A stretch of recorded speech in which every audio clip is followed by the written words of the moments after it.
De Tancret, précis de théologie ascétique et mystique, livre 3, chapitre 2 de la contemplation infuse, les avantages de la contemplation. Ces avantages surpassent encore ceux de l'oraison de simplicité, précisément parce que l'âme se trouve plus unie à Dieu et sous l'influence d'une grâce plus efficace. Premièrement, Dieu y est plus glorifié en nous faisant expérimenter l'infinie transcendance de Dieu. La contemplation infuse prosterne notre être tout entier devant sa majesté, nous le fait louer et bénir, non seulement au moment même où nous le contemplons, mais encore tout le long du jour, quand on a entrevu cette grandeur divine, on demeure saisi d'admiration et de religion devant elle. C'est tellement vrai que ne pouvant contenir en soi-même ces sentiments, on se sent pressé d'inviter toutes les créatures à bénir et à remercier Dieu, comme nous le dirons plus loin.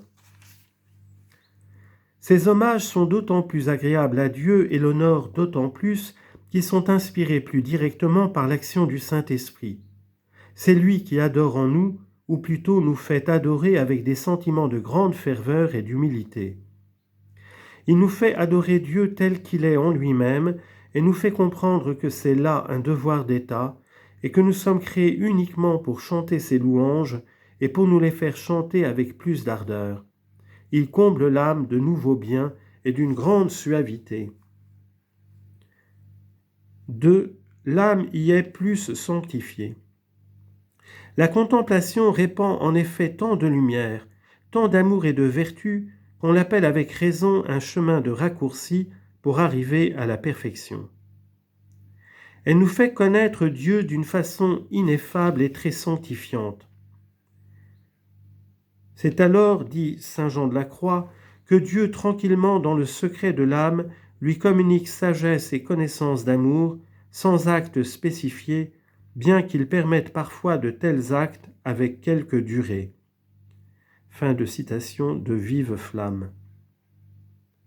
Cette connaissance est très sanctifiante parce qu'elle nous fait connaître par expérience ce qu'auparavant nous avions appris par des lectures ou réflexions personnelles et nous fait voir d'un coup d'œil synthétique ce que nous avions analysé par des actes successifs. C'est ce qu'explique fort bien saint Jean de la Croix dans Vive Flamme d'amour, 3e strophe, verset 1er. Dieu, en son essence une et simple, renferme toutes les vertus, toutes les grandeurs de ses attributs. Il est tout-puissant, il est sage et bon, miséricordieux, juste et fort, il est amour, etc., sans compter les attributs et perfections infinies que nous ignorons.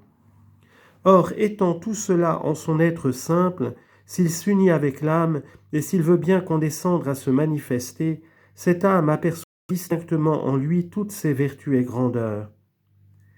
Et comme chacune de ces choses est l'être même de Dieu, en une de ses hypostases, qui est le Père ou le Fils ou le Saint-Esprit, et que chacun de leurs attributs est Dieu même, et que Dieu est lumière infinie et feu divin infini, il se fait que chacun de ces attributs qui sont innombrables, et chacune de ces vertus, éclaire et donne de la chaleur comme Dieu.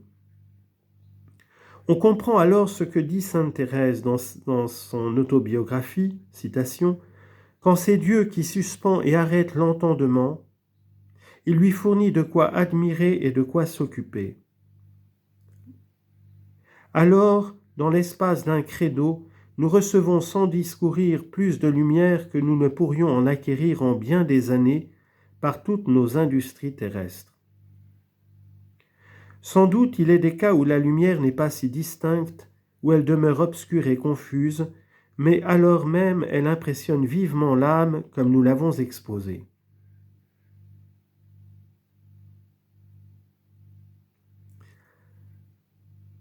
La phrase précédente se terminait la citation. Mais elle produit surtout un amour très fervent qui, selon saint Jean de la Croix, se caractérise par 3 excellences principales. D'abord, l'âme aime Dieu non d'elle-même mais par lui, ce qui est une excellence admirable car elle aime ainsi par l'Esprit Saint, comme le Père et le Fils s'aiment, ce que le Fils même déclare dans saint Jean, afin que l'amour dont vous m'avez aimé soit en eux, et que je sois moi aussi en eux. Jean chapitre 17, verset 26.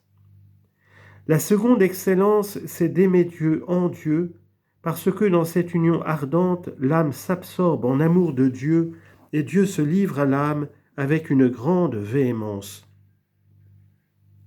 La troisième excellence de l'amour suprême, c'est que l'âme aime Dieu en cet état pour ce qu'il est, c'est-à-dire qu'elle l'aime non seulement parce qu'il se montre envers elle généreux, bon et glorieux, etc., mais beaucoup plus ardemment parce qu'il est tout cela essentiellement. Nous pouvons ajouter avec saint François de Sales que cet amour pour Dieu est d'autant plus ardent qu'il est basé sur une connaissance expérimentale. De même que celui qui, d'une vue bien claire, sent et ressent l'agréable splendeur du beau soleil levant, aime mieux la lumière que l'aveugle nez qui n'en connaît que la description, ainsi celui qui jouit de Dieu par la contemplation l'aime beaucoup mieux que celui qui ne le connaît que par l'étude. Car l'expérience d'un bien nous le rend plus aimable que toutes les sciences qu'on en pourrait avoir. Ainsi, ajoute-t-il, sainte Catherine de Gênes aima plus Dieu que le subtil théologien Occam. Celui-ci le connut mieux par science et celle-là par expérience, et cette expérience la conduisit bien plus avant dans l'amour séraphique. Ce qui augmente encore cet amour, c'est qu'il facilite la contemplation et que celle-ci à son tour accroît l'amour. Citation. Car l'amour ayant excité en nous l'attention contemplative, cette attention fait naître réciproquement un plus grand et plus fervent amour, lequel enfin est couronné de perfection lorsqu'il jouit de ce qu'il aime. L'amour presse les yeux de regarder toujours plus attentivement la beauté bien-aimée, et la vue force le cœur de l'aimer toujours plus ardemment. Fin de citation de l'amour de Dieu. C'est ce qui explique comment les saints ont tant aimé. Cet amour est accompagné de la pratique en leur degré supérieur de toutes les vertus morales, en particulier de l'humilité, de la conformité à la volonté divine, du saint abandon, et par là même de la joie et de la paix spirituelle au milieu même des épreuves, parfois terribles, qu'éprouvent les mystiques. C'est ce que nous verrons plus en détail en analysant les divers degrés de contemplation.